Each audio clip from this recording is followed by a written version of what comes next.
honest, like if you have some like superstar, even rock stars, right, in your business, they love winning. So They do.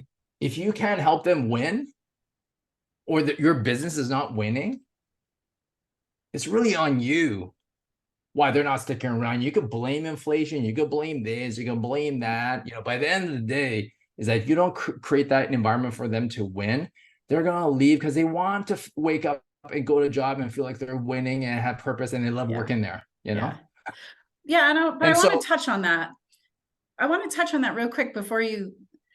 It's not about giving them everything they want. It's not like me coming in and being like, oh, Rick, let me give you a hug today and let me buy you ice cream today. Or, oh, wow, you guys, you got one new patient scheduled. Let's have a party and let me give you prizes.